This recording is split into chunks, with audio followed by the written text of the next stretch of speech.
Well, welcome everybody to Canterbury Christ Church University. My name's Mike Reid. I'm the Pro-Vice-Chancellor here at the university. Just before we get started, a couple of housekeeping announcements. We don't have a fire alarm planned, although it would have been a jolly ruse to test the mettle of the candidates. But we don't have a fire drill planned, so if you hear a fire alarm, it will be real. Normally, my rubric in this situation is to say, don't worry about keep calm and walk, actually panic and get out.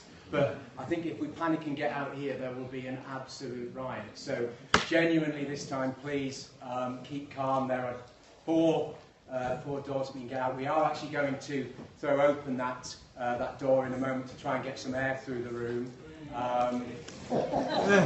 So yes. Okay. We're also live streaming the event via Facebook. So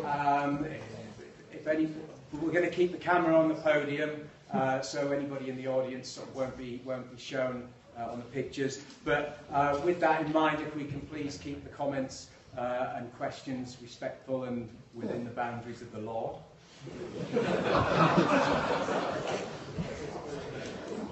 Okay. So at Canterbury Christ Church University, we are welcoming of all faiths and none. And like everybody else across the country and indeed across the world, we were shocked and saddened by the events in Manchester a few days ago. And so I would like us all to just pause for a moment of quiet reflection for those who lost their lives or were injured.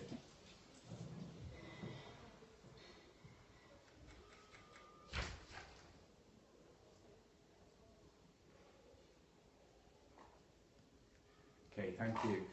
Canterbury Christ Church University is explicitly not party political, but we are political and we're politically engaged. We promote and encourage political debate among our students and our community, and it is a delight for me to see so many faces that I do recognise from our own staff and student community, but equally delighted to see so many faces that I don't recognise from the broader community, and you are all very welcome. We also seek to contribute to political debate by providing fora for debate like this event this evening, but also providing evidence and insight. In a moment you'll hear from one of my colleagues about one of the sponsoring campaigns for this evening, Making Politics Matter, which is about trying to encourage engagement with politics among students and the community, which has now been going for more than 10 years.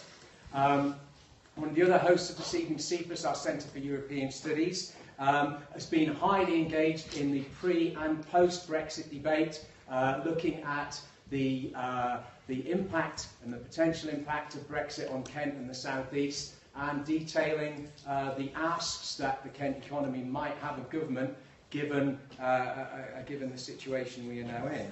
At times of heightened political focus such as this, our expert comment blog is lively and rapidly changing. And as well as election commentary in the last week, we've had commentary on alcohol use during pregnancy and how the evidence for that might be considered, the visibility of children in party manifestos, and various views of integration and multiculturalism in the political arena.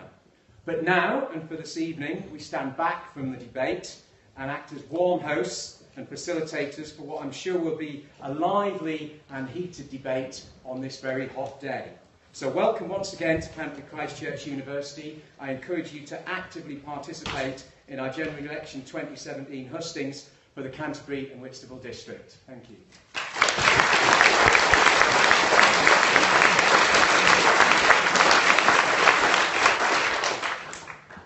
Hi, I'm David Bates, the Director of Politics and International Relations here at Canterbury Christ Church. I just want to say a few words and I'll pass you over to my colleague, Dr. Amelia Hatfield. Last year we celebrated 10 years of politics and international relations teaching and research at Canterbury Christ Church University. The Politics and International Relations programme established Making Politics Matter, which is one of the sponsors of this initiative in 2005, since when we've hosted a wide range of events, including a speaker series and in partnership with local community groups for general election hustings. I must admit that I wasn't expecting the 4th hustings to be quite so close after the 3rd hustings, but there we are today. The general aim of Making Politics Matter is, at least when it was established, was to tackle the issue of disenchantment and disengagement of the general public in relation to political debate. But looking at the attendance here tonight, either I'm going to claim that the work is done or there's been an important shift going on. So this is really wonderful, great attendance on a Friday at the end of the week. Making Politics Matter was established in partnership with staff and students and the local community. And in relation to the local community partnerships, there's just a few people I want to mention here tonight and their organisations. I want to mention Richard Norman and Sean Petman from the Campaign for Democracy in the Canterbury District, Mike Walling from the Canterbury District Interfaith Action and the Ethnic Minority Council of Canterbury, and also to all people from the Canterbury Society, including their chair, John Farr. All remarkable people who do so much, I think, to hold local politicians to account, and they do this work for free, so that's absolutely fantastic. The current academic lead for Making Politics Matter is my colleague, Dr. Dimitris Tiliaris, who's not long been at Canterbury Christ Church University, but has put in an enormous amount of work into this event and a range of other public-facing events. So thank you to Dimitris for his hard work. Tonight's event is also co-sponsored and co-organised with CFIUS, our Centre for European Studies, which is itself part of the Politics and International Relations provision and programme here at Canterbury Christ Church. The director of CFIUS is Dr. Amelia Hatfield, and she's tonight's chair. So thank you, Amelia, over there. I'm sure that we're going to have a really great debate this evening, an event attesting to the vibrancy of our democracy. So over to Amelia. Thank you.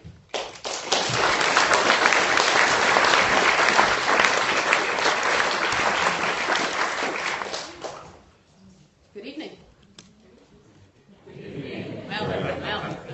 Welcome to Canterbury Christ Church.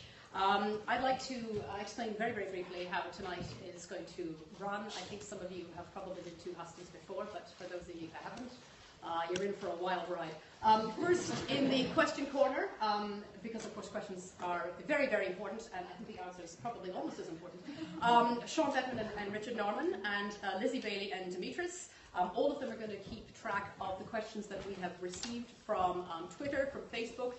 Many of you have already emailed in, and some of you have even posted questions in the box. And they're going to be organising those into key categories which we feel are very pertinent and important and contemporary.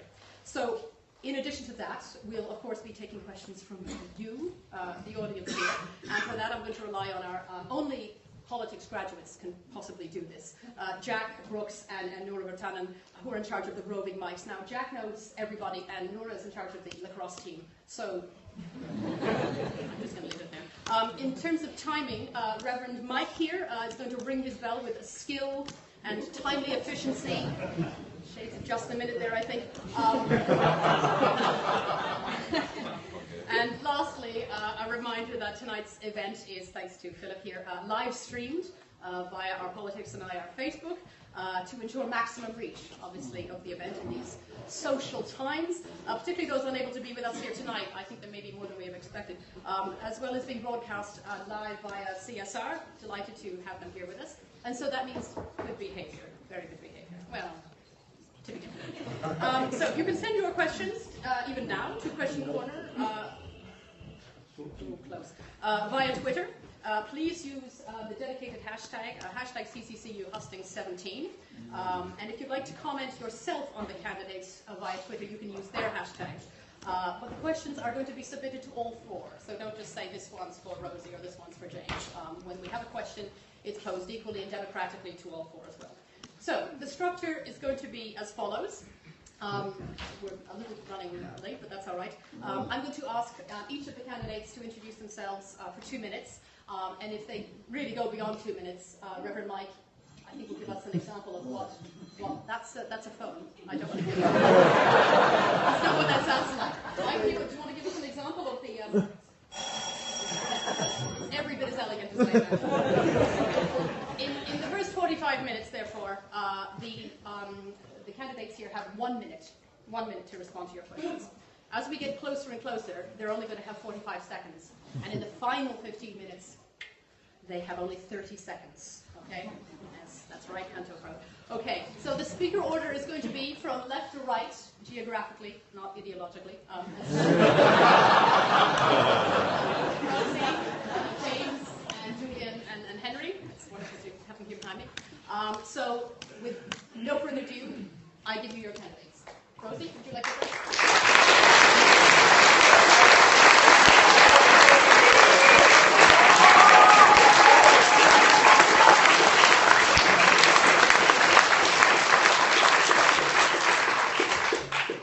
Canterbury constituency is not Conservative. And Canterbury... If you elect me as your first ever Labour MP, you'd better believe that we're on course to elect a Labour government on June the 8th. Labour will stop the Tories' hard Brexit in its tracks, scrap their white paper and negotiate the best possible deal for Britain. We'll negotiate essential access to the single market and the customs union, both crucial to Canterbury. We'll safeguard environmental protections and workers' rights and legislate to guarantee that Parliament has a truly meaningful vote on the final Brexit deal. We will invest £30 billion into our NHS. But it's not just about spending money, it's about how we spend the money.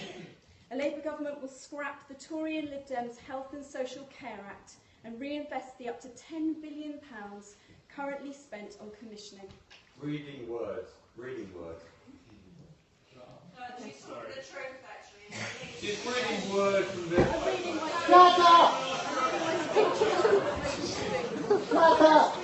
We may even be able to afford our desperately needed new teaching hospital with the money that we save from commissioning.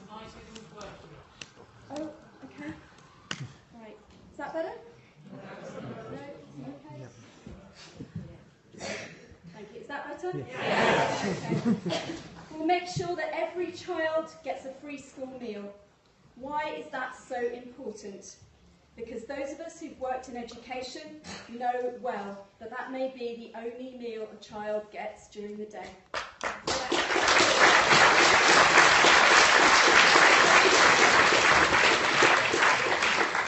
Labour will scrap tuition fees.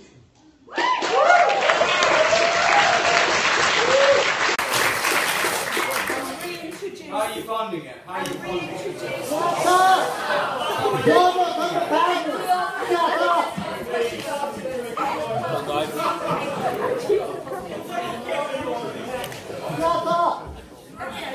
Get him out of the room! Respect! Labour will scrap tuition fees completely and reintroduce the education maintenance allowance for 16 to 18-year-olds. Labour believes that education is as important as health, so we're going to create a national education service. Electing me as your MP means that Canterbury and Whitstable will be represented by an ordinary person who understands the struggles of the majority of people in our community. I know what it's like to be a single parent, to be dependent on tax credits, and to struggle to pay my bills. I'm passionate about fighting for people who need a helping hand. I will stand up and not just stand by. Thank you.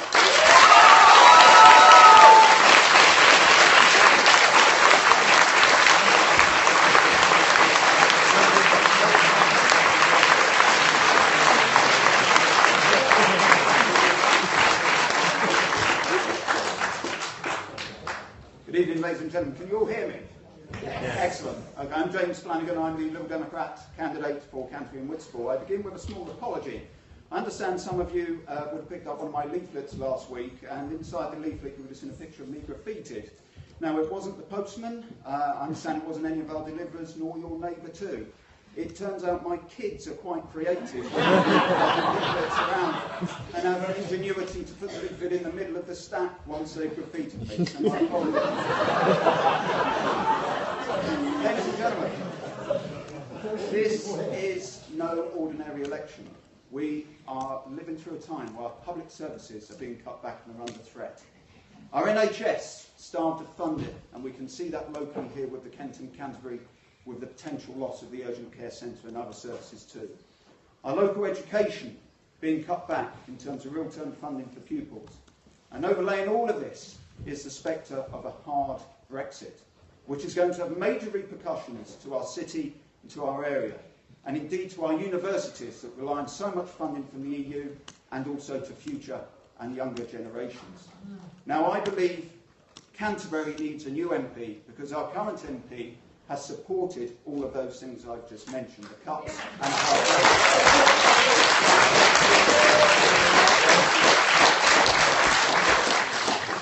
I want to be your MP because for each of those I will fight for what's best for my hometown, Canterbury. Myself and the Liberal Democrats will fight for extra funding for our NHS, for social care and for mental health too. We will fight for funding to make sure that there are no real-term cuts to education and to schools. We will fight to make sure that EU citizens are guaranteed the right to remain not next month, not next year, but now.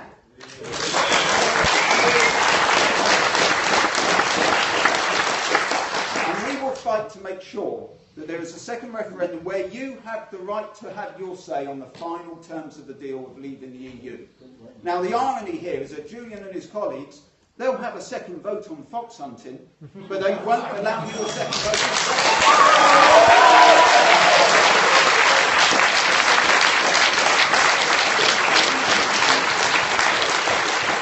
I will fight for you to have your say on Brexit, and I will vote against fox hunting too. Give me the chance tonight to hear my experience as a local councillor, as a Canterbury lad, and to be the MP that you all deserve. Thank you.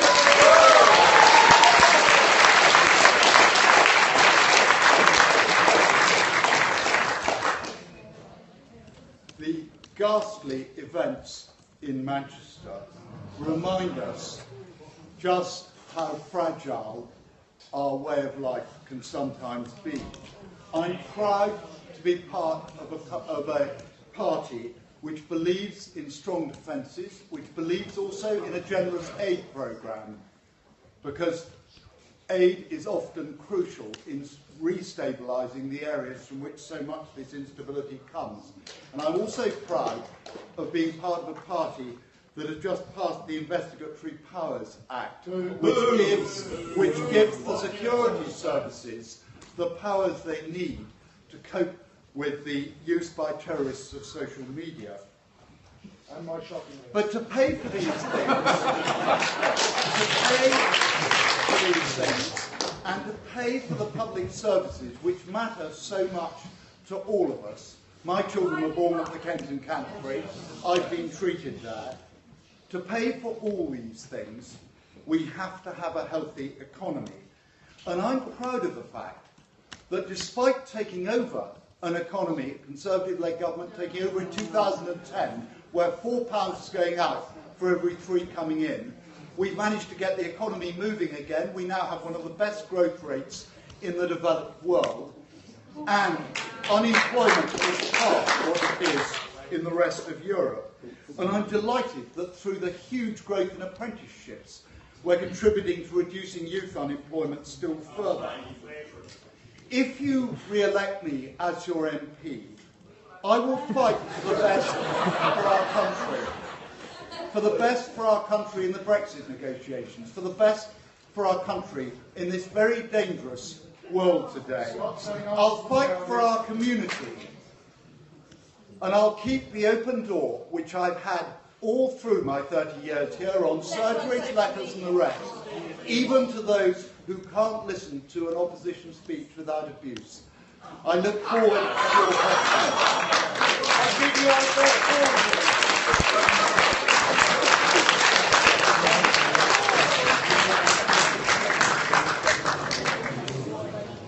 Good evening, everybody. I'm glad to see that the gentleman who's making all that noise has been removed. It was, of course, a Conservative city councillor.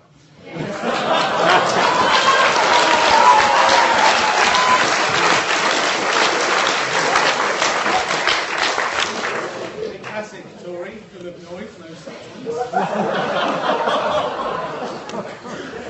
Let me talk about me for a moment. I love Canterbury. My favourite street in Canterbury is Castle Street. But there are lots of things I love about Canterbury. I love Toddler's Cove.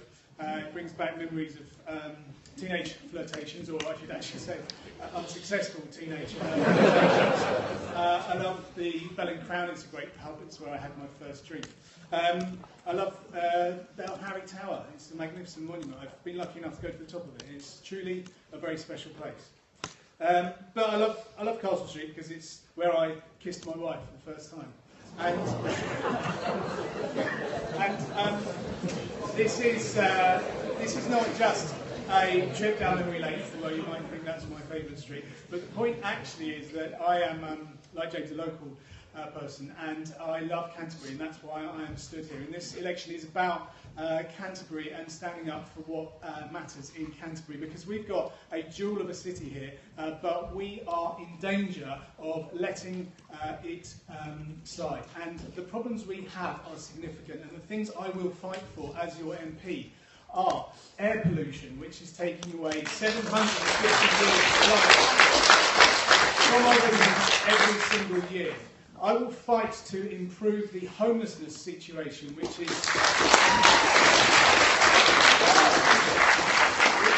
the 8th worst in the country per capita. I will fight to improve the cycle path network so that we actually have safe cycle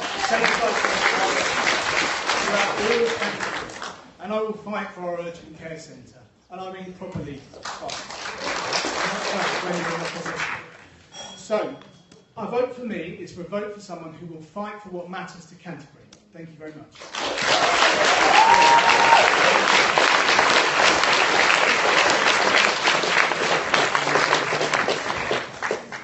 All right. You've heard slightly over the 2 minutes, I think. I'm going to start with a question that was deposited in the box, the transparent box, you'll note. And the question is as follows. Our social care system is in crisis. What's the solution? This was asked by Mr. Andrew Palmer. Andrew, if you're here, excellent question. You have 1 minute response, and the Reverend will be with us. Thank you. Yes.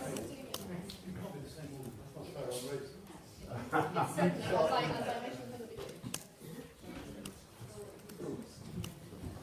going to take a lot less than a minute. It takes a few seconds. We need properly funded social care, and we need nurses who are available all of the time. My grandma's 97, and we are paying £1,000 a week for her social care because she's been in hospital for 7 weeks.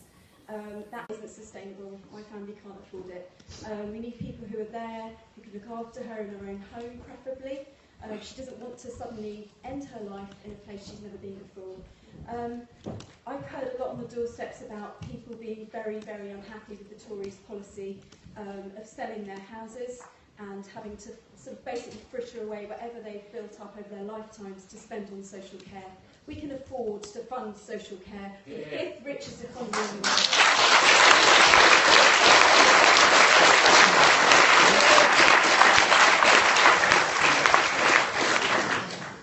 Well, the solution to the social care crisis is not what you read in the Conservative Party manifesto, not for one moment. I met somebody this week when I was canvassing who was extremely worried that they are living with the person that they care for, and got worried that if that person was to pass away, what would happen to them and the house that they live in, should the Conservatives bring in that social care policy if they win the next election. And that's absolutely the issue here. That is the wrong way to go. The best way to go, and the Liberal Democrats are proposing this, we are going to put a penny on income tax to raise £6 billion a year, not just for the NHS, but for social care and mental health as well. We want to make sure that the workforce are properly resourced, that there is enough people in the social care workforce to carry out the important care duties that we see. We're already seeing within the next 2 years there could be an increase of 25% in people who need care in this country. The key way of addressing this is to be upfront and honest with people, which is what we are doing. We will put the penny on income tax and bring forward extra funding to make sure we have the workforce available, to make sure that the morale of the workforce, which has been undercut at the moment, is also made good.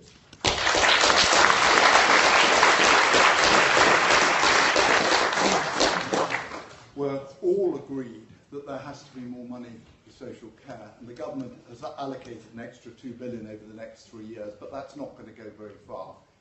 The reality is it has to come from somewhere. Labour are not willing to say where it's going to come from. The Lib Dems have been honest and said they put money on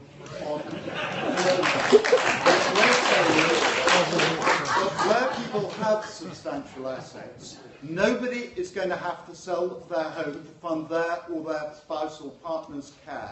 But where people have substantial assets, they should be paying a share of the costs. There is no magic pot that we can magic up here. It has to be funded properly, and we have been honest with the electorate by making it clear that how it is that we would tackle this problem. Thank you.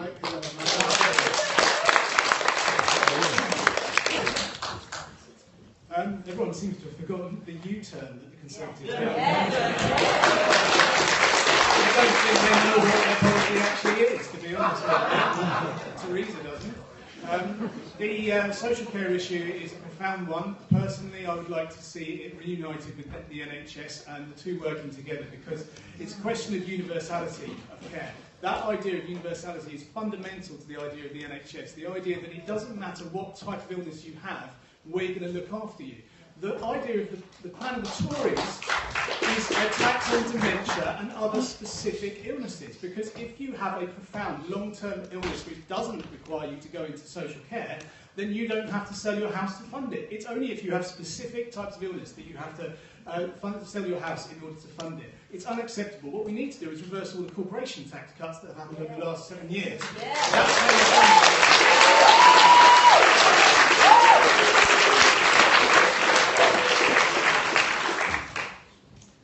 Well, they're whipping through at a rate of knots. Okay, this is an email question. It's submitted by Sue Langdon, a member of the Campaign for Democracy in Canterbury District. It's the Stephen's Residents Association. Sue, are you here? Sue? Thank you very much. So the question is as follows. Does each candidate recognise and acknowledge the present financial unsustainability of local government? And if elected, what action do they envisage taking on behalf of local communities to ensure that local authorities are properly funded? Almost possibly an exam question that we might set here. I think we'll give Rosie a break, and I think we might start from the left just to kind of keep it a little bit hot. So, Henry, would you like to come on up? Thank you very much, please. Sorry to hear me again so soon, but the reality of local authority funding is that they have had 40% of their budget cut over the last 5 years. So it is absolutely profound the cut has happened. George Osborne's austerity has been actually focused on these local authority areas. So the reality is that we need to allow local authorities to raise more money via council tax. At the moment, they are restricted by doing that. There was, of course, the one council in Surrey that was proposing a referendum in order to be allowed to increase their precept. And how surprising, the Conservative government stepped in and did a dodgy deal so that didn't actually happen. We are quite clear. We need more money for local authorities. It does have to come through council tax, because we need to start being honest about the fact that you get what you pay for when you raise your taxes. And when you pay your tax, you actually get services that work and that aren't just going into the pockets of private companies. Thank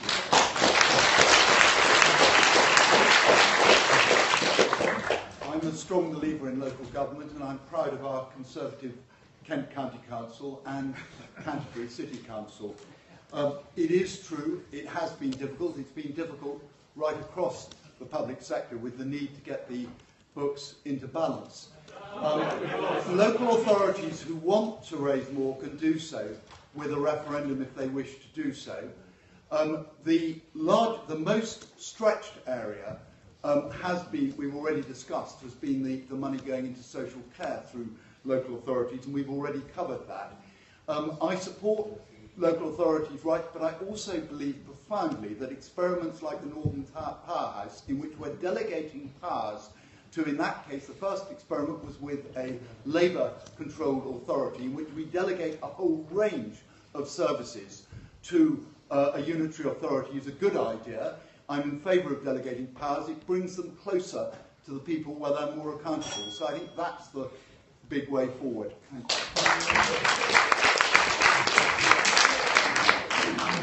Yes, so in answer to the question, I do acknowledge that there is a problem, and I served as a councillor for 8 years representing Westgate Ward in opposition, and I saw during that time exactly the kind of cuts that were being made here in Canterbury.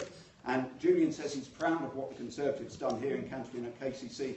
I spent 8 years seeing year after year Conservative administrations cutting funding to voluntary organisations such as charities, community centres. We as Liberal Democrats put forward every single time at budgets at the City Council ways to actually avoid that, and they were turned down by the Conservatives. We even said we'll take a 10% cut in our salaries. The Conservatives turned it down again. The answer to this, as we are proposing in our manifesto, we do need to ensure that there is proper, real funding, real-term funding available for local authorities. Local authorities actually drive the key services that you and I all rely on. You know, the parks, the roads, the bin collection. They are vital to the way our society works. And that's why we want to reverse the cuts that the Conservatives have made in recent years and make sure that funding is there properly for local and county councils.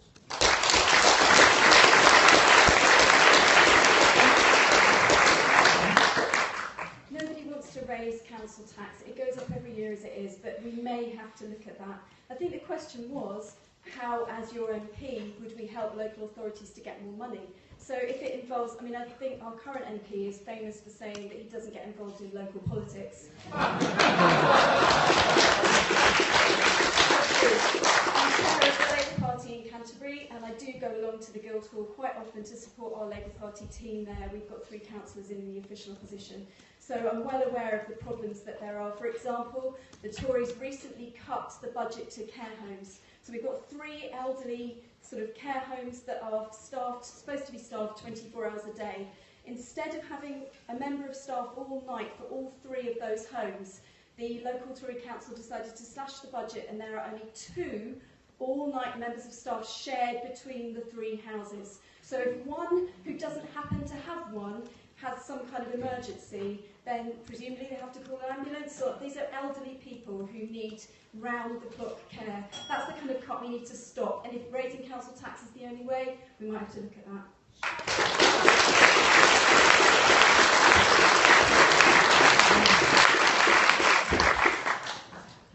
Another email question, and possibly the last one where each of the candidates has 1 minute to answer. What practical measures will you support to improve air quality in Canterbury? Henry, you want to take a whack at this? I have a list. The fundamental problem with air quality in Canterbury, which is very bad, it regularly breaks EU limits, is car use. And the majority of cars in Canterbury, let's say around about 86% of them, are making inward journeys into Canterbury. They are not actually travelling through. So the idea of a bypass is absurd, as much as it is also obviously unaffordable. The way we therefore need to approach this is by the idea of modal shift. That is to say, people need to be in their cars less. There are various ways of encouraging people to do that. For example, the car-free day, which, funnily enough, the Conservative Council buried once they got a sniff of it possibly happening. There are other things we can do as well, though, like more cycle paths, which actually go all the way around Canterbury and don't just stop at the ring road as they currently do. There's things we can do to consider things like a low emission zone or a congestion charge, or as they do in Paris. I know it sounds fanciful, but we could actually look at the idea of alternate number plates so that only cars with a certain number plate letter can drive on certain days. But those are big long-term things. There are things we can do in the short term, like make buses cheaper and more plentiful.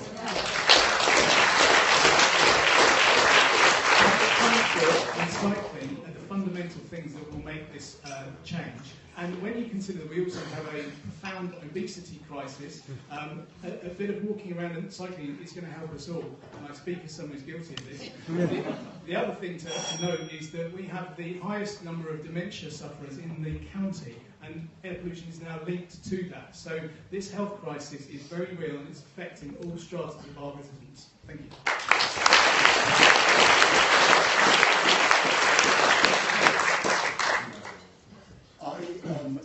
One of the biggest issues around air pollution is the issue of diesel. I became interested in this when I was our shipping spokesman, and we produced extraordinary statistics, like one of the highest levels of asthma in the UK is in the Isle of Skye. suddenly we've discovered why. Because, of course, you've got the diesel particulates from a huge amount of shipping passing across. Diesel cars, everybody across the political spectrum supported. They're now extremely common. We've got one in our family. We have to look at a way to tackle this that's affordable. At the more immediate practical level of what we do locally, I support the programme of park and rides. Most people here have used them at one time or another. I'm a big supporter of bicycling. I was last out on my bicycle this morning. And I also do believe that we should make more use of our feet. In the old days, we used to walk a great deal more. I don't want to see us become an American style route where you take the car even to the gym. It can't be solved with any one single bullet, but it is a very important challenge, and it is something that I'm very interested in. Thank you.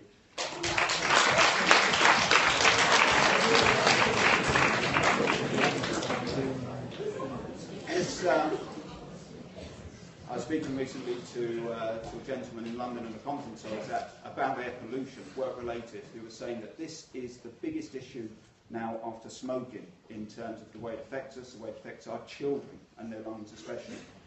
Locally, what we have to be aware of is that the City Council is looking to build as many as 16,000 houses right across the district over the next 15 years. Now, we need new homes, but we need to ensure that the right infrastructure is in place, and we need to be aware that congestion doesn't result as a consequence of it. We've got 4,000 new houses about to be built in South Canterbury. Kent County Council say that's fine in terms of traffic. Can you imagine what that's going to do to pollution and congestion in Wincheap at peak time? This is absolutely the wrong way to go and has not been thought through properly. The other thing I would say is the City Council locally have got to admit that their long-term strategy called Unlocking the Gridlock has failed. No more city schemes like the Westgate Towers traffic trial. I don't know if you remember that a few years ago, which actually led to more traffic and more pollution and more congestion. This has to be a wider thought-through strategy for the whole of the city, one that does encourage more bus use, one that does see nationally a diesel scrappage scheme, as we the Lib Dems are proposing, but one that the City Council takes seriously, rather than simply paying lip service to, as it did do in my time as a councillor and continues to do so. Thank you.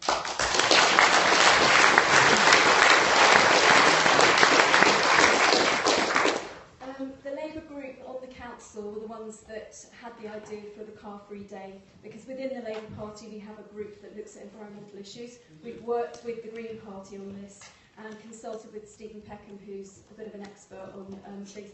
So what we've been doing is monitoring the air quality in Canterbury over the last few weeks. There's been a rota and a green group looking at that.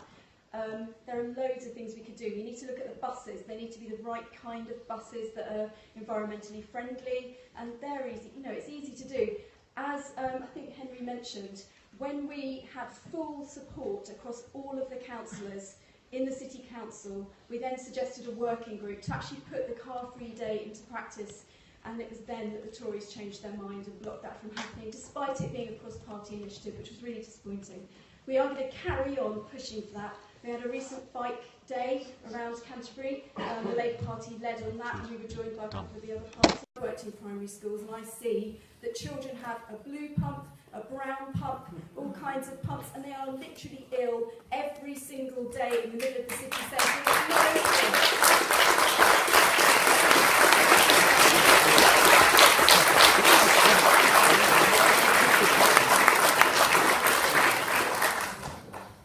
All right. I have no notes. That must mean only one thing. That we're going to kick over the questions to you. I have only two rules. One, if you've already asked a question in the one you've asked, I ask you to recuse yourself. And number two, I'd like you to ask a question on something that has not yet been asked. Gentlemen here. Can you introduce yourself? Krum Tashev, can you hear me? Yeah?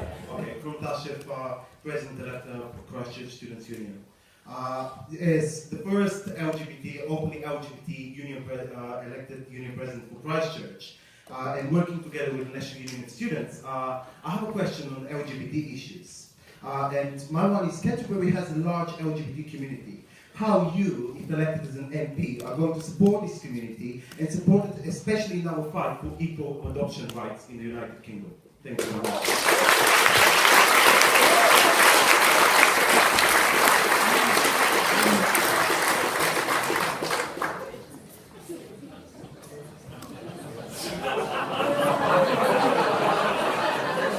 The debate on gay adoption is long behind us. What I would say, though, is that my stance on that was always based on deciding what was in the best interests of children, not about rights. The debate is long gone now. What about Fox hunting?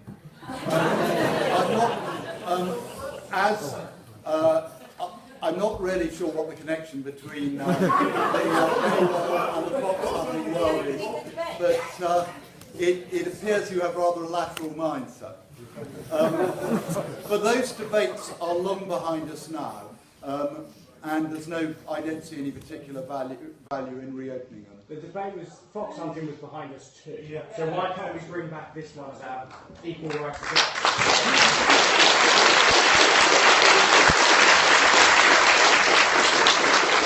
The problem with the debate on fox hunting is that the CPS, the Crown Prosecution Service, have said that that the current law is unenforceable and unworkable. So effectively, we have an absurd situation where we have a law that can't be enforced. That's the muddle we're in with fox hunting.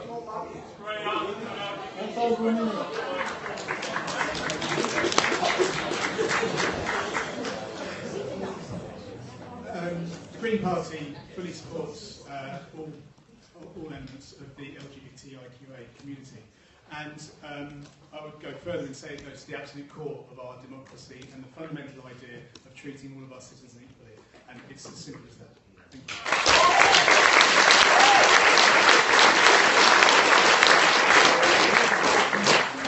With the Students' Union, you say? Yeah. One of the proudest things that I think we achieved when we were in government was the introduction of equal marriage. And it's something that I'm very pleased that we supported and we got through. Something I think, Julian, you actually voted against time and time again.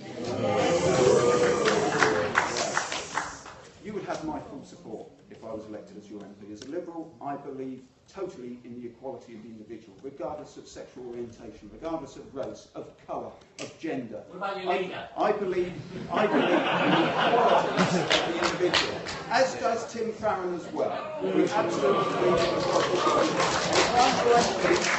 If I'm elected as your MP, you will have my full support. I will come and meet with you, as I've said to all organisations. I will have regular meetings, town hall meetings. I will come and meet with the Student Union as well. I will be there at each Pride event in Canterbury, as I will be 2 days after the election, regardless of the result. We stand for the equality of the individual, including LGBT communities, and you will have my full support.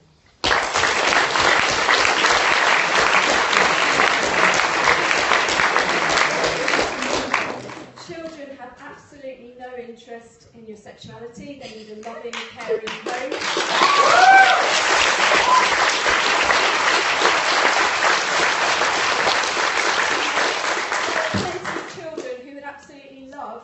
Safe, warm, loving environment, whether it's same-sex couple, mixed couple, or whatever. I don't think it should be an issue, but as your MP, if it ever came up as an issue, of course I would 100% support equality in all of that. And it's all very well supporting it as a sort of notion, but I know same-sex couples who've got children. Those children are just as happy, if not more happy, than everybody else. It's not an issue and it shouldn't be. So.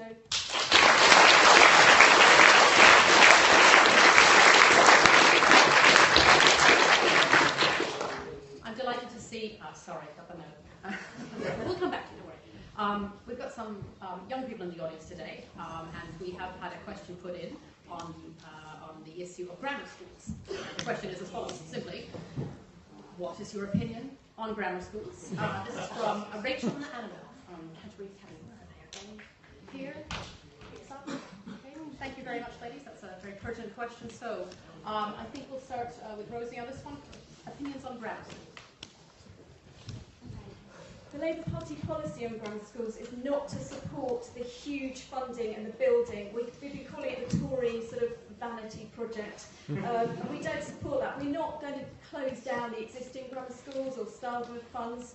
My eldest son is at a grammar school, he absolutely loves it, it was the right thing for him. My youngest started there and just did not get on, he found it too competitive, and he's gone to, I think it's a free school, but a kind of more ordinary school where there are girls and it's a bit more equal. And he's a lot happier. But, you know, it's not the way forward, is it? It's not an equal system. I know that when parents in Kent have been asked time and time again, do you support the Kent test, they seem to vote for it. But it does also, I've taught children that age going through the Kent test, and it's a horrible, divisive, stressful thing. They get really, really...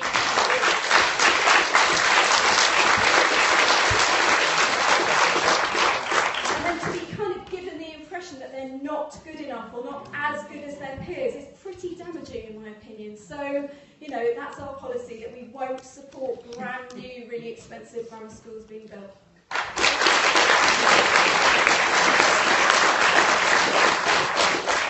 Yeah, I'll be up front. I went to a grammar school. I'm saying that because I've got to be honest and up front, and also I've just noticed my economics teacher sat there. Honest to Christ, afterwards, yeah. My daughter goes to grammar school. She goes to the Langton.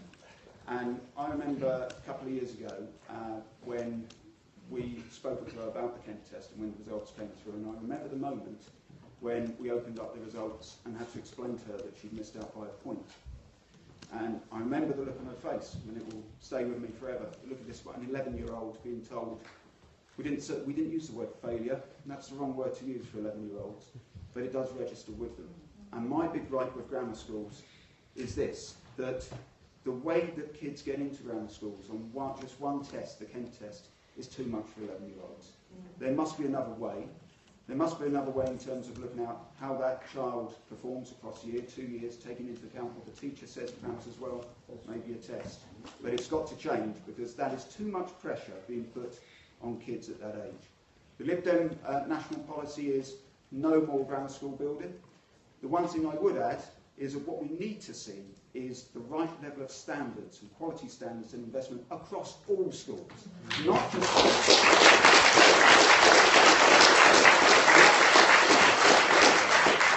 before the buzzer sounds, and that also includes no cuts to real-term pupil funding. My worry is that by 2020, all schools in Canterbury will see £5 million worth of cuts every year. That needs to be reversed, and that's what we will do. That's part of our manifesto.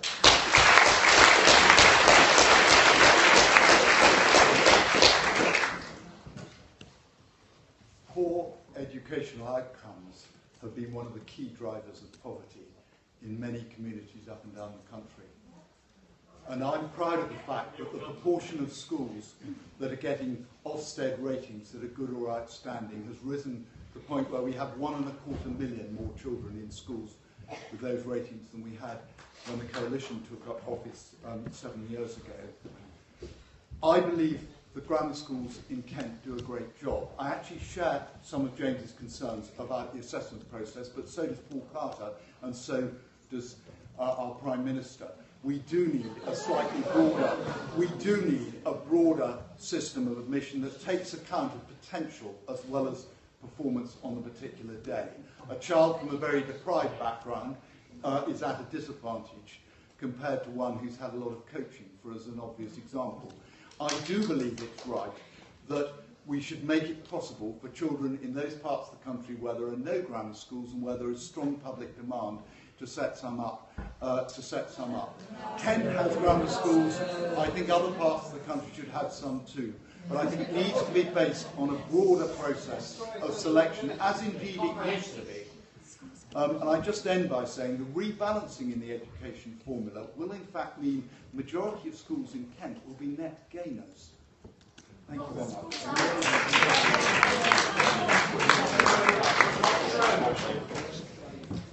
I am someone who went to a grammar school, the Boys Langton. I'm actually also a grammar school teacher. However, I am actually solidly against grammar schools, and that happened because... allow me to explain.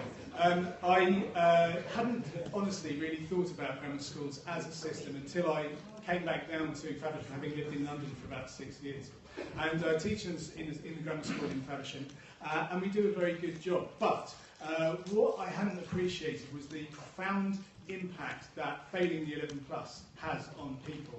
And it was actually becoming friends with a number of people who had failed their 11 plus and realising that it had impacted their entire lives forever in a way that affected not just their social mobility, not just their educational attainment, but actually affected their entire self-esteem, their sense of self.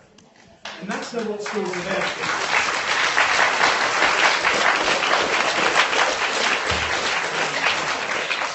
Now, we do a good job at our grammar school. Let's be quite clear, lots of grammar schools do. Fine.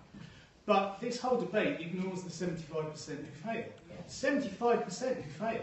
The Green Party is about everybody, not just the top 25%. And I hate to use the E word, but if we could talk for a moment about experts, the evidence base shows quite clearly that in areas where you do not have selection, that the entire ability range perform better than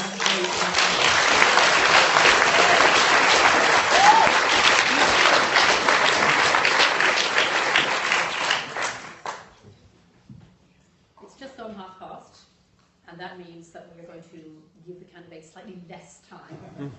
They're only going to get 45 seconds, and I trust the Reverend to keep us the time on this. I think it's time the questions start getting a little tougher. There's a tweet here, and it goes as follows.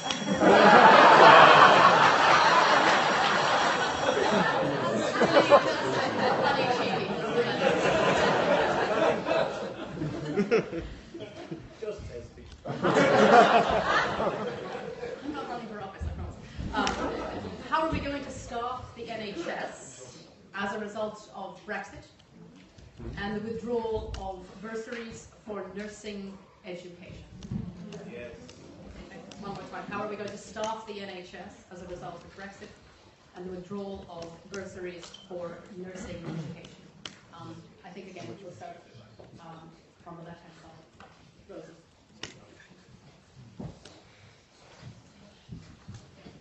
Okay, that obviously is going to be a huge problem. I mentioned that my grandma had been in hospital, and most of the staff that we encountered were not sort of British born.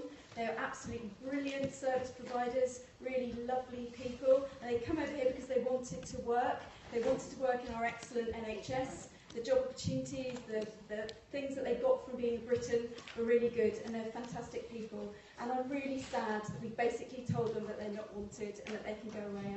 I'm really, really ashamed of that.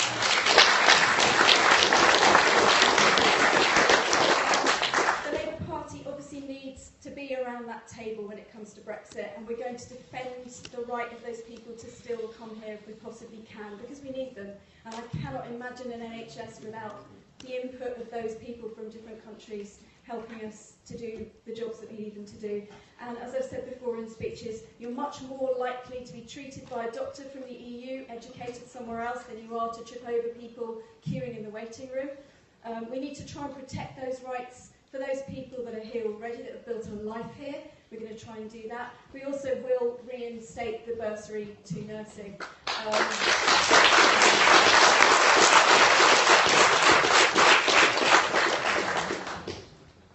Thank you. Well, the first thing you do is you guarantee the rights of EU citizens living here in the UK straight away.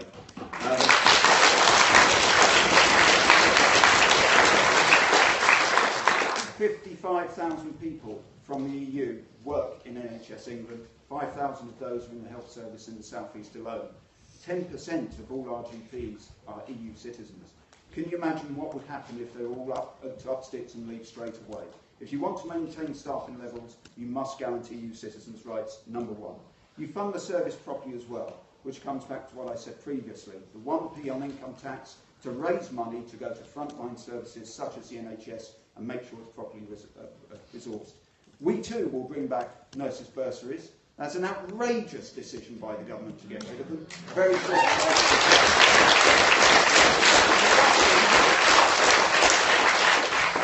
If we want a safe, fully functioning, supported NHS, we need to see a different Secretary of State for the health services.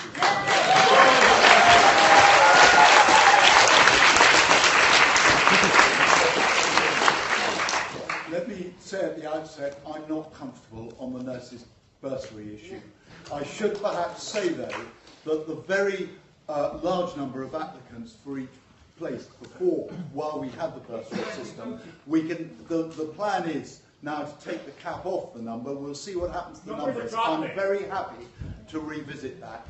Just on the staffing of the NHS, nobody from my party is suggesting that we're not going to continue to take to accept high quality people into the NHS. The majority of foreign NHS workers are not from other European countries. We've got lots of Filipino nurses in our own local hospital. My cousin from Australia is a GP in Hampshire. The fact is they're all welcome before and after Brexit. They are all welcome before and after Brexit. The last point I just leave there is that if you come from another country, come here, you're welcome here.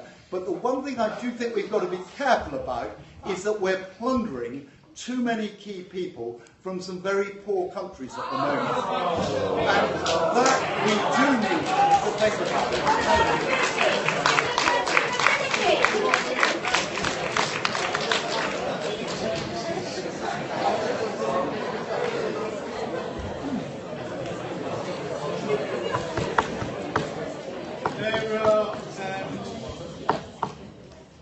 I don't see how you can staff the NHS and keep your immigrant numbers down under 100,000.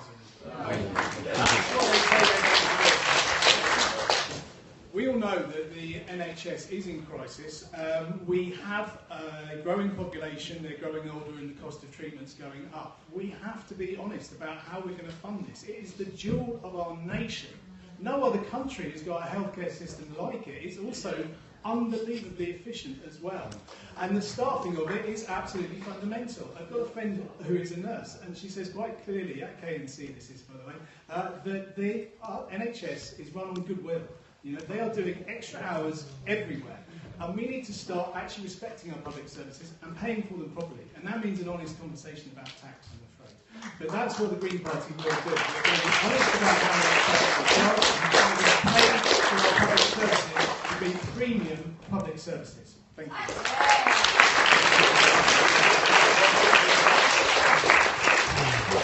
Someone at the back, in the pink. Laura, we'll come to you. Whoever's clear.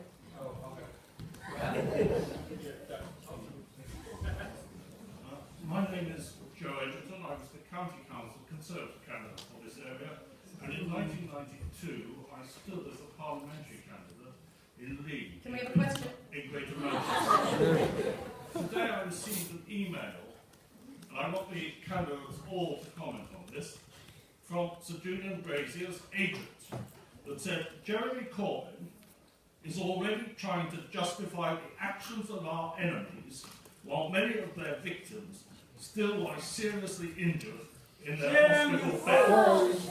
I would rather cut my right hand off than vote for a man who let that happen. I want to know what the candidates think of this disgraceful use of Manchester.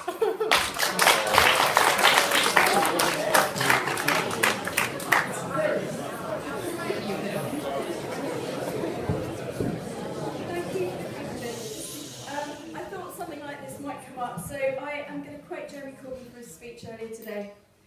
I've spent my life working for peace and human rights and to bring an end to conflict and devastating wars.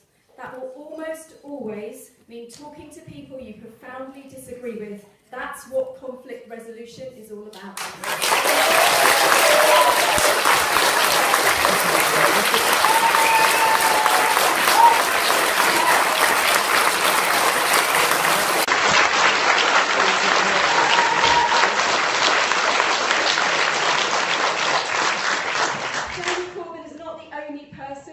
Talks with the IRA. I say this as someone, and I don't want to expand on this, who's actually been injured by the IRA.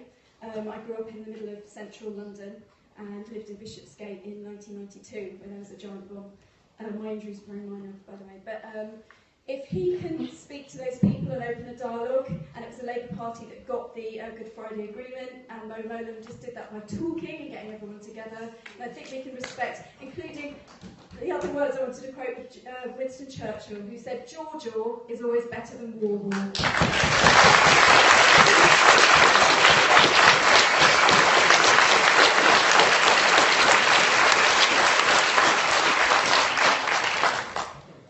Joe, thank you for the question. I wasn't aware, clearly, that email had been sent as well from Julian Brazier's agent. I think there's absolutely no doubt in my mind that to in any way try and use the events of Manchester for political gain is unacceptable and quite disgraceful.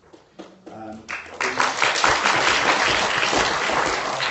I will let Julian explain his actions in a few moments' time. I'm not going to answer for him.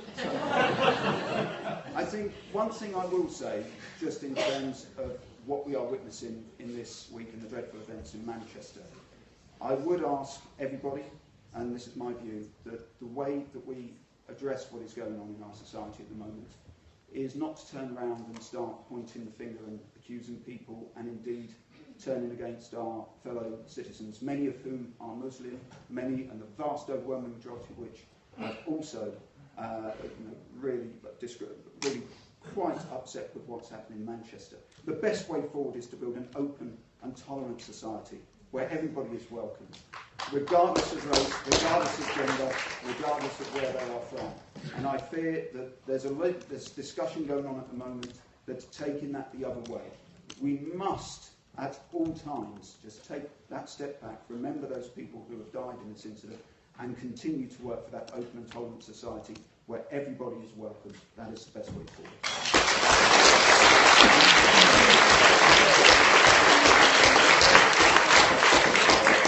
I believe passionately in a society that's together, that's cohesive.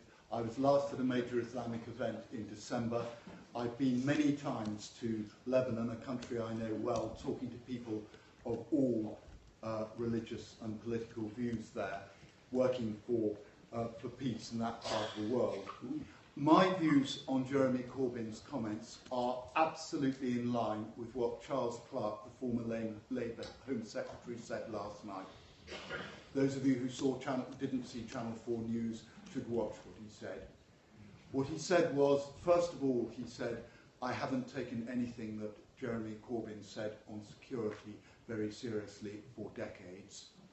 He then went on to say that he then went on. Shut up! Shut up!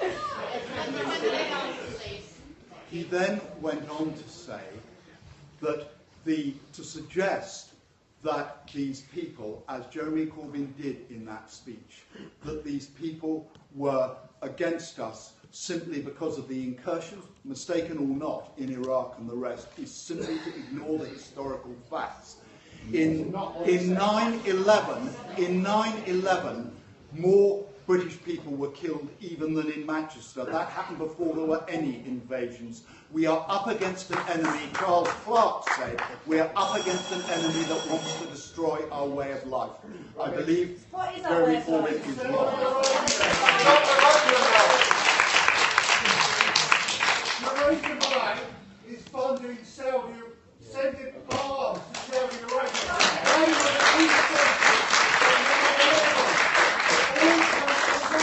and that's what Jeremy Corbyn warned us about.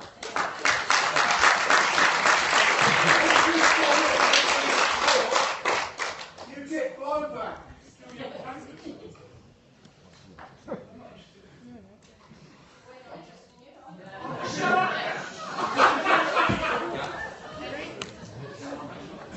Little piece at this time, maybe, guys?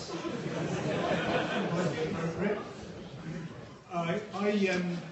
I actually think that at a time like this, it's quite important for politicians to say something, because I think people are standing there saying, what can we do, what's going on, and they're looking for answers. And if you don't stand up and make the case, as I think he did, for a nuanced case for the fact that this is not a simple case of, oh, well, let's throw some more bombs at it as a means of solution. I think if you don't do that, then you leave a space for people like Nigel Farage to wade in and make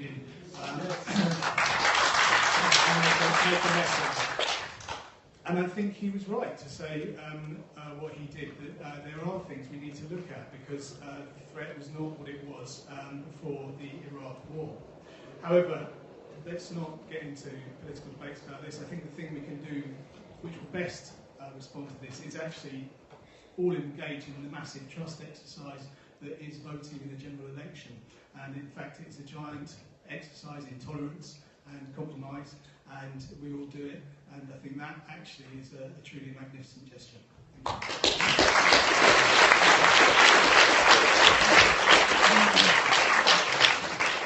I'd like to take an email question now on refugees and immigration. It's a question from Jean Barber on behalf of the local Christian Aid group. I don't know if Jean's here. Thank you, Jean. Worldwide, over 65 million people are currently displaced by war and disaster or persecution. What would the candidates do if elected to ensure that the UK government upholds international refugee law and resists any attempts at backsliding, so that long-term displaced people can find a safe home in this country? I'd like to go in opposite order, just to give everybody a break. Henry, could you come on up? Except for you, you don't get a break. You just need to wait right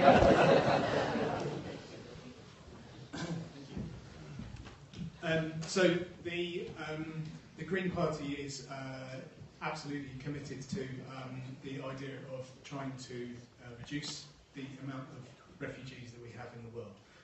It sounds very simplistic, but I think the first place we can start is by spending more on international aid. And at the moment, we spend 0.7% of our GDP. I think that's something we should be immensely proud of, because the majority of Western nations don't do that. But I would like us to see, I'd like to see us spend even more. And actually, it would have knock-on effects in all sorts of different ways, because people are worried about the refugee crisis, as they call it at the moment, although Canterbury, for example, has only taken 2 Syrian families, which I think is pathetic compared to the 2 million that Lebanon has taken. But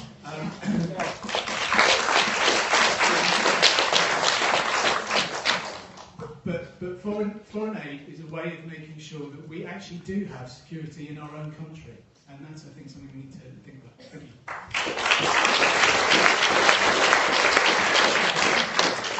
Well, actually, I thoroughly agree with everything Henry's just said. I'm proud of the fact that I was one of our aid spokesmen in opposition when we first made the pledge to do the 0.7% of GDP on aid.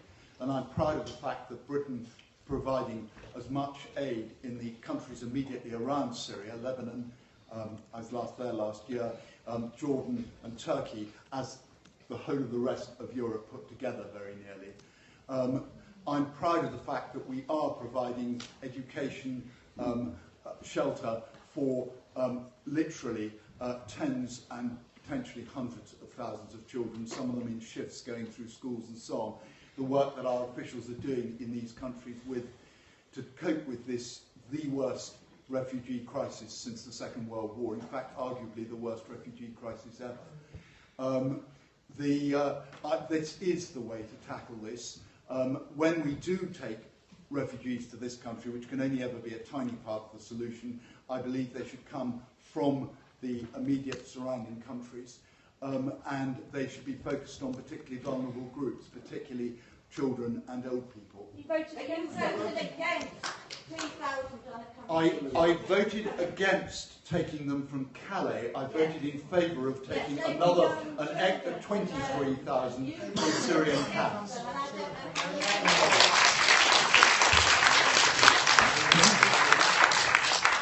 Absolutely, I agree. One of the worst decisions this government has made is to not allow those 3,000 kids to come to this country.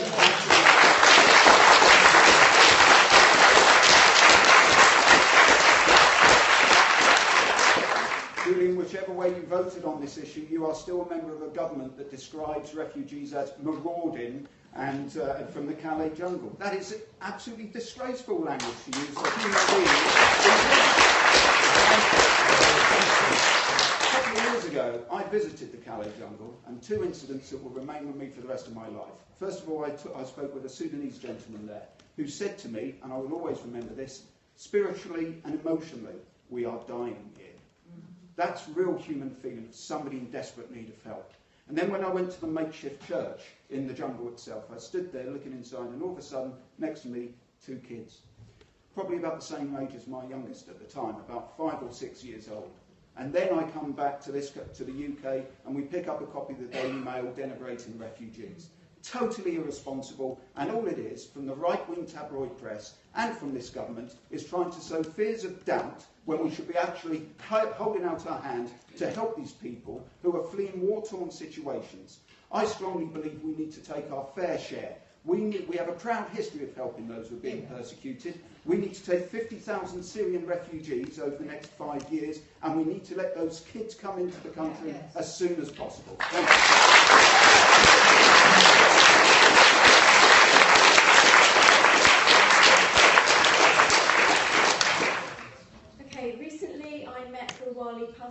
Who came to speak to the Cran people over at Baptist Church, and he's written a book about his experience fleeing Afghanistan, age 11. Now, I kind of want to put a different spin on this slightly.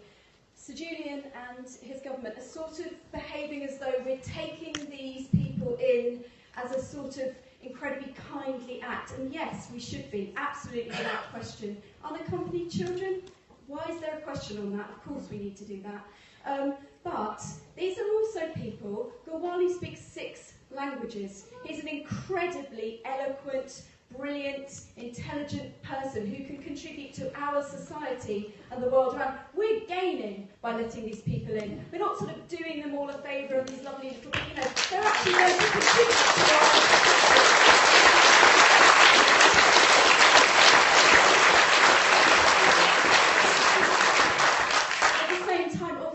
recognise the trauma that they've been through, which is just something that most of us can't imagine. Being on those boats, I'm reading Gawali's book at the moment, and it's really very, very harrowing. And, nobody should ever go through that. So they do need access to maybe counselling or just to readjust to normal life. But then, let's let them contribute to our society and be a part of this diverse nation. That's what we need.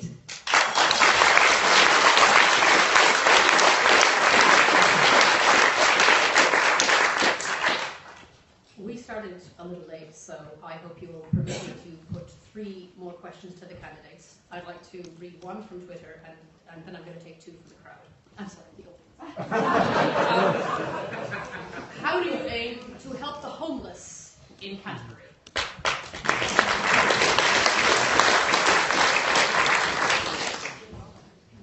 A large part of yesterday at Catching Lives. One of the great things about being a candidate in this election is you get invited to places where you wouldn't normally feel that you wanted to intrude necessarily. I've got a lot of friends who work there as volunteers. Paul is one of them.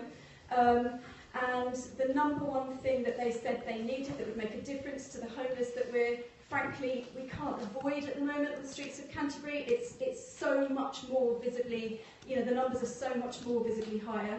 They were talking about council houses over and over and over.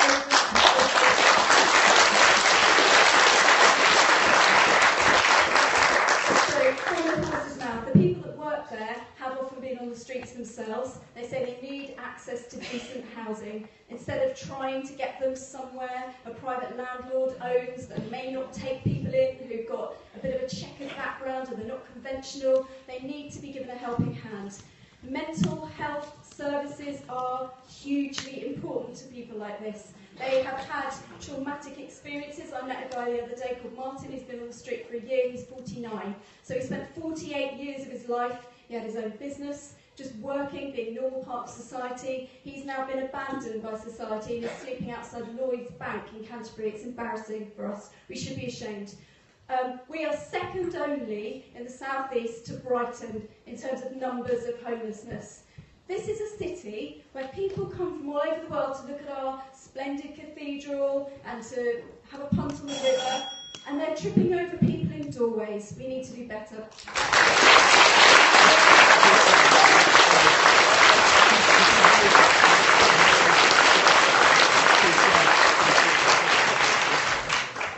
Yes, if elected as your MP, I too would look to work with local charities, Catching Lives, Porchlight, done some voluntary service there in the past as well, and I can see exactly the wonderful service that they offer in Canterbury.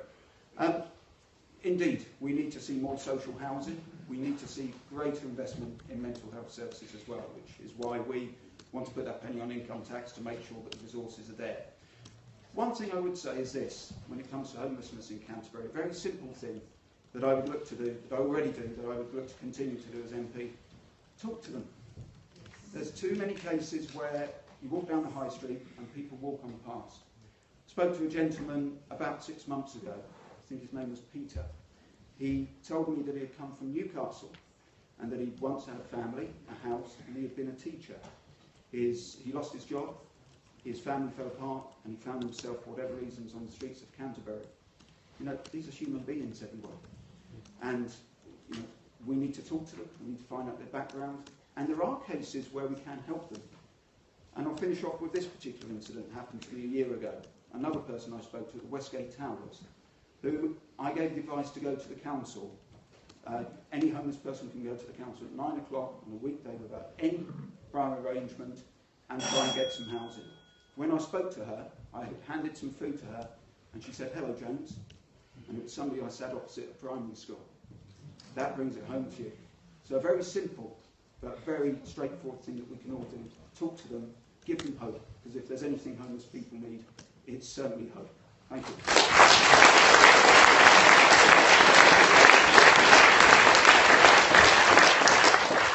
I also would commend the work of both Catching Lives and Porchlight. In a very small way, I've helped out with washing up in the Christmas Rota a couple of times at Catching Lives, and I always visit their Christmas shelter and quite often pick up useful cases that I can pursue. I've supported strongly Bob Blackman's private members bill. Went up to London to support it. It meant cancelling constituency engagements because there was a rumour people were going to try and talk it out. I'm glad that the government has decided to run with it, and crucially because it puts extra duties on local authorities to tackle not just homelessness but also the factors leading up to homelessness. Crucially, they're putting 61 million pounds into funding it so that it will actually happen. Homelessness is a scourge. One last thing I'd just say on the wider point. We need more homes in general. There's a shortage of housing at all levels. Young people are struggling. We need more local authority housing, but we need more housing in general. And the various programmes we have underway at the moment are gradually increasing the rate of building. It needs to happen faster. It's something I'm very concerned about. Thank you.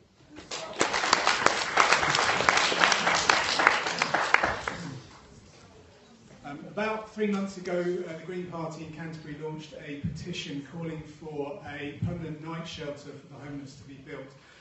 Instead of the £600,000 that the Canterbury City Council was proposing spending on improving the top end of the high street.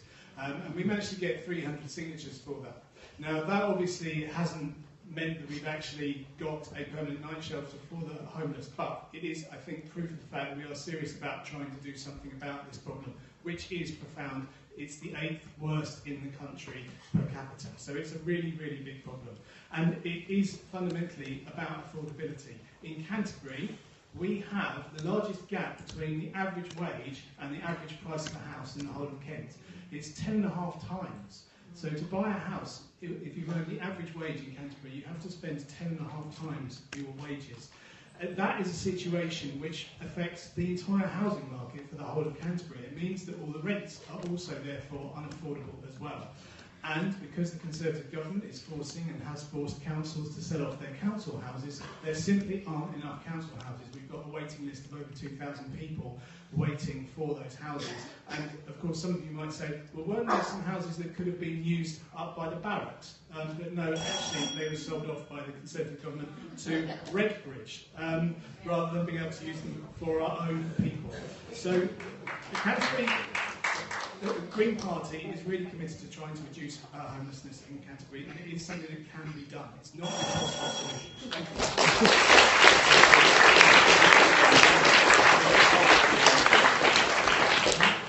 Thank you, Henry. All right, one from the audience. Gentleman here.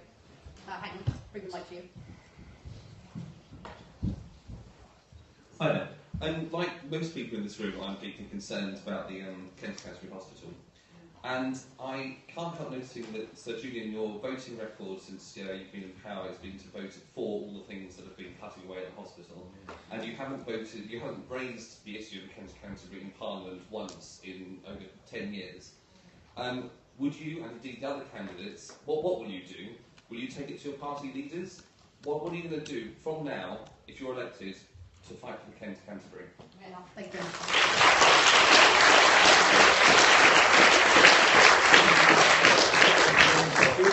This is top of my constituency priority list. Last time round, when the Labour government proposed to close the hospital in 1998, I commissioned 5 adjournment debates and led a series of delegations.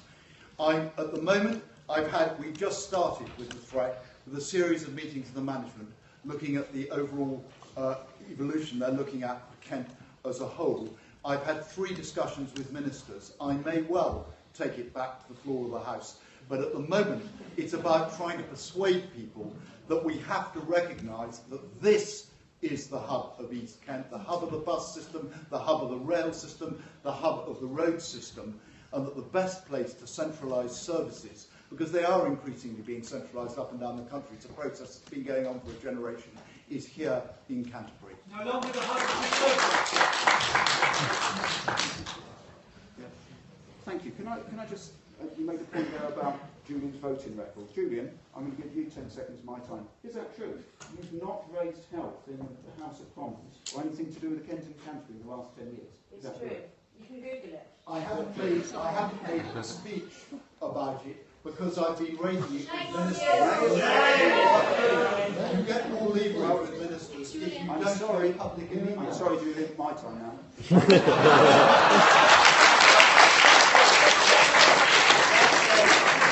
That is what's known as NGE, not good enough. Because our hospital, over the last few years, has always been under some form of threat with the cuts to funding to it. Now, we absolutely need a hospital in Canterbury. This is the second largest population after Maidstone in Kent. We have 16,000 new houses going to be built here, as many as 40,000 people. In 2030, one in 4 people will be 65 or over, and we have one of the biggest student-to-resident ratios of anywhere in the UK. To actually see a downgrading of service is outrageous. We need the hospital to stay here, not just in its current format, but with some of the services it's lost already. And we need to see the urgent care centre remain, which deals with heart attacks and strokes. Our whole district has expanded. The A28 is not. Can you imagine what it would be like to get either to Margate or Ashford if the K&C was to close? And I'm sorry, Julian, to finish off with this such an important institution and building under threat in Canterbury. If you've not raised this once in 10 years and have only raised it with Jeremy Hunt, what hope do we have?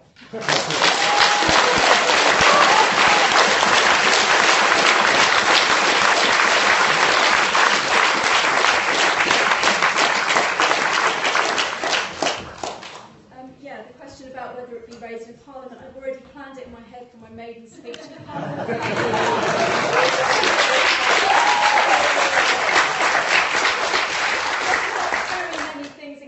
And Whitstable and the villages that come up more than the hospital on the doorstep every single day. And a guy who's 82 who'd had a stroke the week before the stroke unit shut. His son on the phone managed to work out that that's what had happened to him, raced over and got him to the hospital. If it had been a week later, there now is no stroke centre at the KC. Did anyone ask us if we wanted that to be closed? I don't remember being asked. I had both my babies at the hospital. In the first case, I was very ill and they saved my life. I've had broken legs, I've taken both my children there, I've got friends who are nurses there, and it is vital that we keep a hospital in Canterbury. No question, we shouldn't even be asked that really. So yes, absolutely, it would be raised as much and as loudly as is humanly possible in the House of Commons, as should anyone who's your MP do.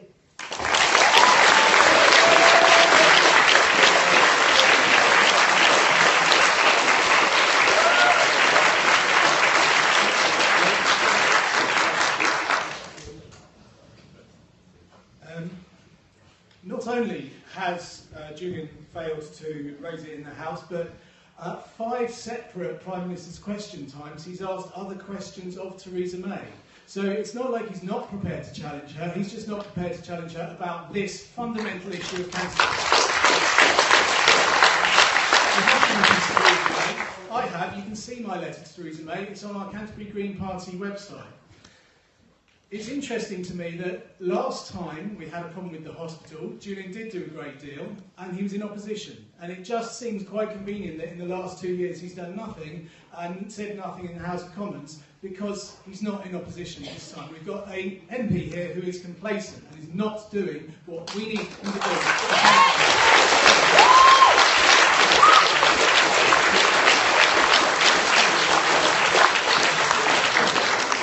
The last thing I would say is, to be fair, an MP can't do it on their own.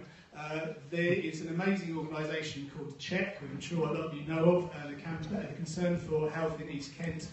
They are the people who are spearheading the fight for our urgent care centre. They're organising a march on the 3rd of June. I really urge all of you to come on that march. I think it's absolutely essential that we send a really clear message to the whole of the political bureaucracy to say, we in Canterbury will not accept our urgent care centre being closed down.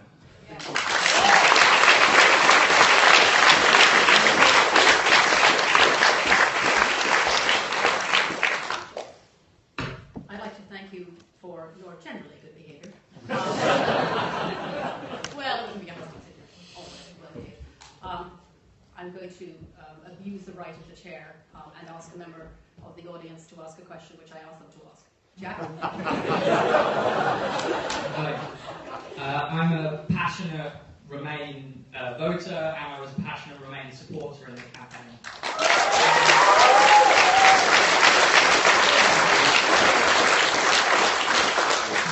I'm really deeply worried about a hard Brexit. If you supported Leave, can you tell me why I am wrong to be worried? And if you didn't support Leave, can you tell me how we can sort this out?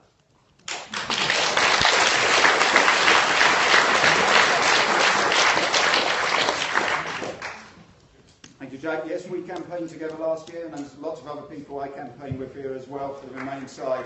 The best way, I'm going to be quite frank with you, the best way we can sort this out and the best future for Canterbury is if we remain in the European Union.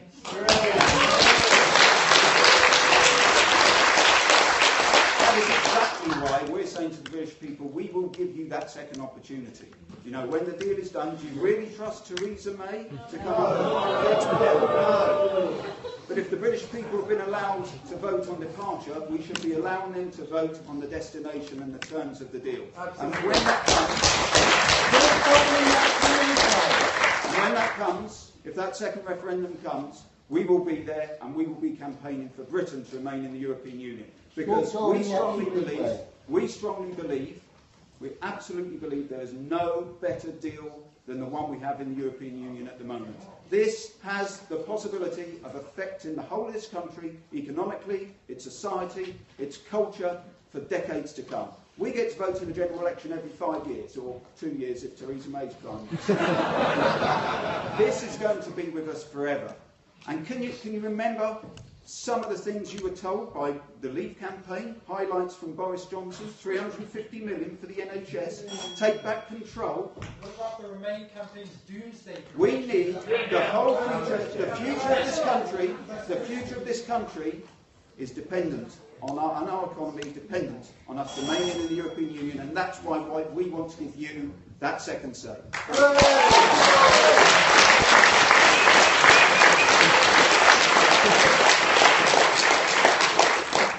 10 seconds on the last question. Be clear, you will find on my website and in lots of parts of the media public comments I've made in my determination to fight for our hospital. You only go for ministers on the floor of the House after the negotiations are broken down. Now, to address your question, the British people voted to leave. We have to be clear on this. The British people voted to leave. We were told that there would be a collapse in the stock market. We were told that there would be a huge decline in people investing here. In fact, from Facebook and Google at one end of the scale, through to Boeing and a whole string of other manufacturing organisations at the other, they're coming to invest here. People, even Michel Barnier, The Guardian revealed a leak, hardly a right-wing source revealed a leak, where he said whatever happens, the EU mustn't lose access to the financial markets in the City of London. The fact is we will remain a good European country, but we'll just do so after taking charge of our own laws and our own...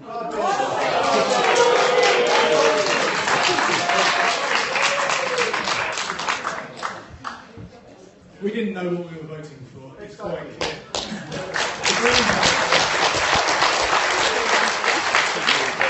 The Green Party will give another referendum, and the option of remaining in will be part of that. The truth is that the pound has tumbled since we left, since the referendum.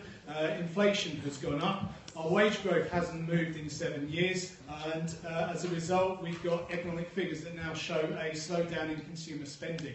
What we're looking at is not strong and stable; it's strong and stagnant.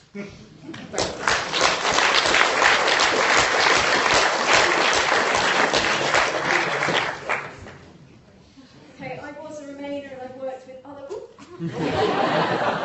parties to push the Remain argument, and we failed, but not in Canterbury. And I still haven't quite got over the emotional impact of having an MP who disregards the view of the main city.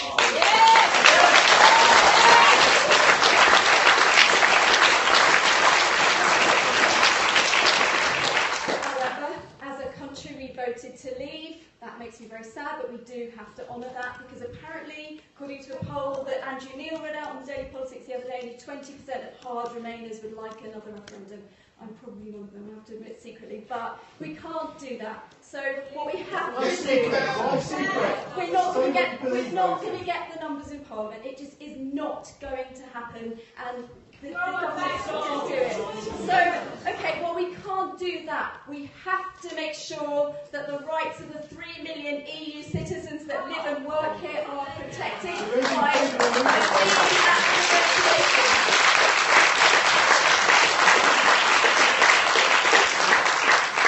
the biggest employer in Canterbury, apart from the NHS, is UKC. This university is also one of the biggest employers. Personally, I'm really hurt by the fact that I'm getting messages from friends saying they don't know where they stand. Friends whose families are mixed and from different countries and things. So I wish we could turn back the clock, but we can't. We need to be there.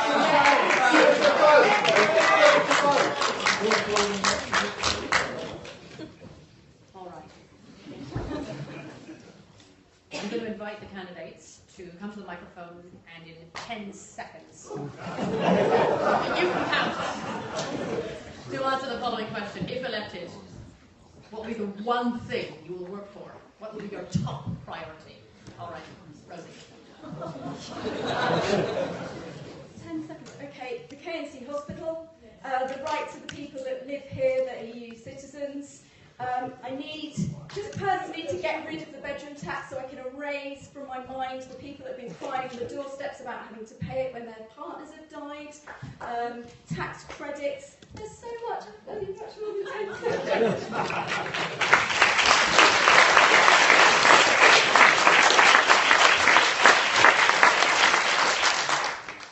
Fight for the NHS. Fight for our hospital here in Canterbury. Fight for us to remain in the European Union. Second referendum. Let's stay in the European Union. If you elect me as your MP, I will fight for that. Thank you.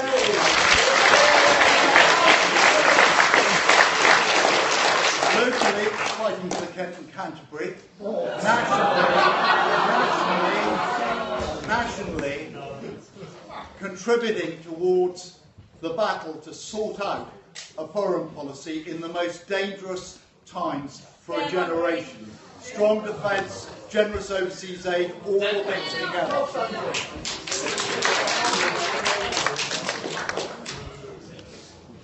Without a proper hospital, this city can't function. That is the #1 priority for anyone who wants to be MP. As your MP, that is the one thing I will fight for.